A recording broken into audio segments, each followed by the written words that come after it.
Hi folks, this is Klaus at Top Hydraulics. So we're showing you today how to manually open and close the top on an Infiniti G37. It's a big deal because everybody says you can't do it, but you can. So we start with manually unlocking the front of the top that is actually normally latched and unlatched with an electric motor in the middle of the top panel here, and we'll give you a shot from the inside in a moment. Basically what we're doing is pull the trim panel down a little bit, put an 6mm Allen head in the right place and rotate it clockwise, and this front of the top is unlocked. So let's take a look. Come on in.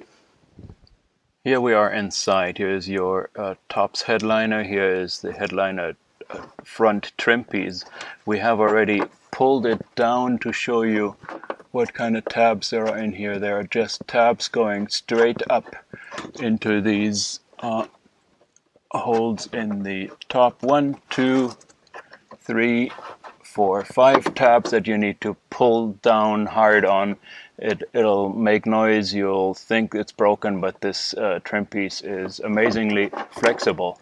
Now I already have here a 6mm Allen wrench that you want to put exactly in the middle here. There is an Allen bolt that serves as the axle, and actually let's insert it over here in this direction. Now turning clockwise will unlatch the top. We maneuver it past this clip, turn a little bit farther, and the top is unlatched. Ta-da!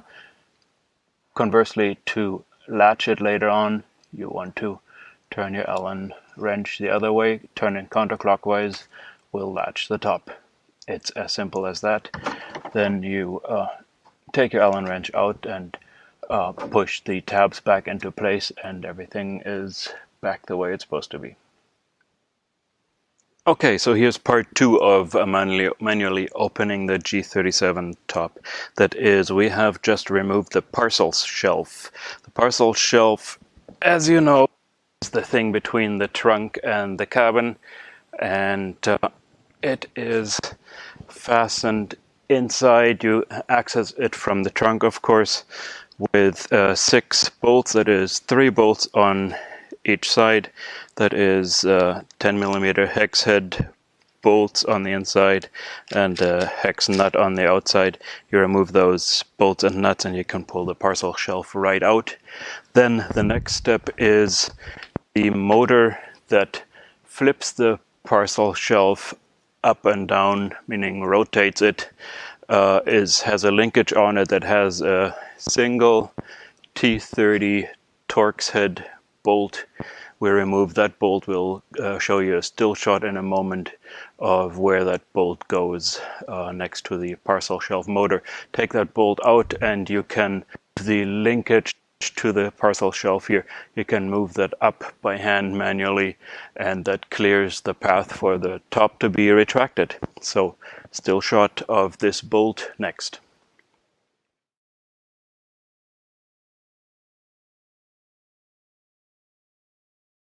Okay, step 3 in manually opening the top and in general access to the pump is this. We're right now looking into the left corner of the trunk, rear corner of the trunk. The pump is hiding behind these panels. They're not as difficult to take out as you might think. There's really only a few tabs that are rivet style tabs. I'll come a little closer to the camera to show you how they work. You slide a screwdriver into the gap, pop up the middle, and once the middle part is released, you can pull the whole tab out of its holder. So that's how plastic and carpet trim panels are fastened to the car's frame. You pop the rivet style tab, and the way it works over here is we first need to pull up the rear trim piece, wiggle it around some, and you will see that it has tabs that go down straight into the frame. If you break any plastic tabs here, it's okay, you can glue them back into place. It's not the end of the world. And couple things to notice: there is a switch connection that needs to be unplugged over here, and there is the light that is dangling down here somewhere. Here it is, here's the connector. We had already disconnected that. So we take the rear trim panel out first. That is already half the battle. Then we've already loosened all tabs to take the left bottom trim panel out. And now we're down to the carpeting on the side. The carpeting doesn't really have to be removed. Just for completeness, if you ever need to look behind it, you just have to unscrew this rubber bumper that the top lands on. And here is the pump. And the important thing about the pump is the pressure relief valve. We need to open the pressure relief valve. Now, just about a turn is enough. Don't force it open terribly far. 1 to 2 turns is enough. And this thing shows you to open turn counterclockwise takes a 6mm Allen wrench. We have now opened this pressure relief valve. Make sure there's nothing big lying around in the trunk so we don't get snake bites on the top when it retracts. And now we are ready to manually pull the top back after we have pulled back the trunk lid. So we'll show you flipping back the trunk lid first, then lowering the top, and finally closing the trunk lid, and the top is down. Okay, the next step is unlocking the top frame.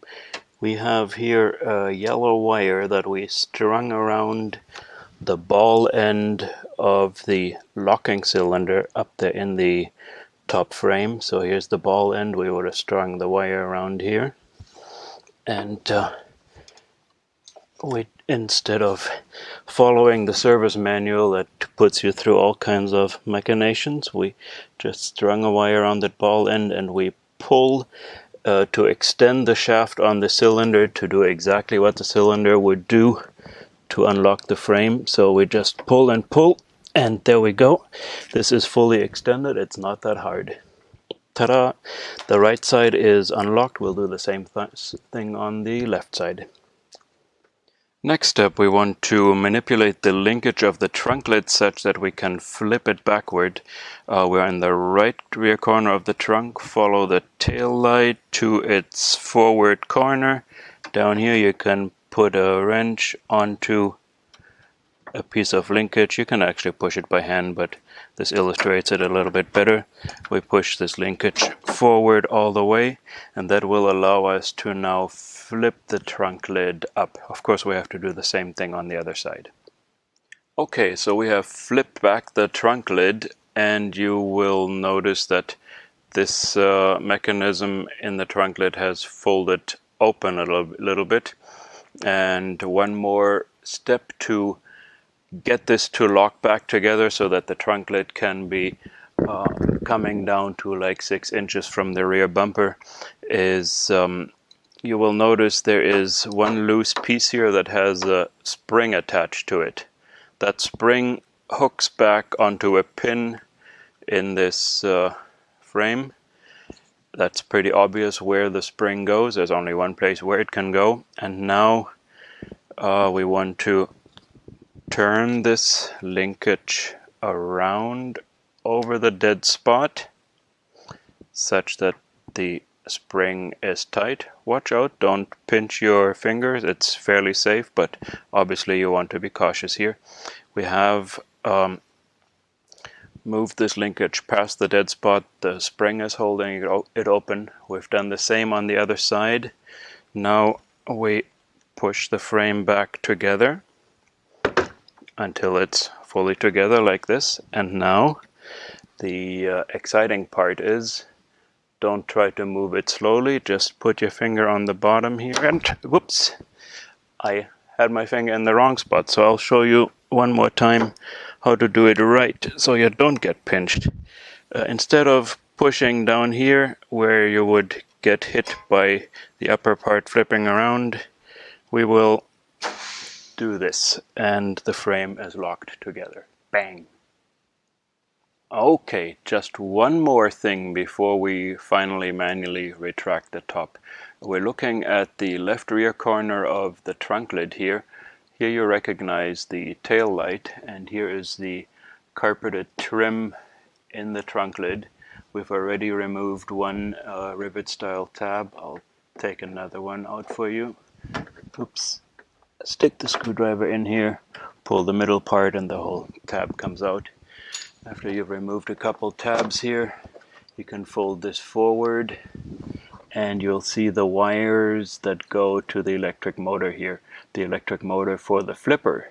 There's one motor on the left side, one on the right side. Now we have pulled this connector off, which is somewhat arduous. I would actually at this point recommend that instead you just tap these two wires. You get a little connector that you can clip on here, and just tap these two wires to get 12 volts on this motor. 12 volt in one direction turns the motor one way, 12 volts in the other direction turns the motor the other way, and that we've already put the connectors on here, so you've probably seen it in another video. We just put voltage on here, and the flipper will extend right away. So the flipper needs to extend before you retract the top. That's the only time that you can get this flipper out of the way, and the flipper has to be out of the way in order to close the trunk lid, otherwise it will collide with the top in here in the trunk. Hope that makes sense. So, just for completeness, we've wired up the flippers, and I'm gonna flip the switch here to make the flippers flip out.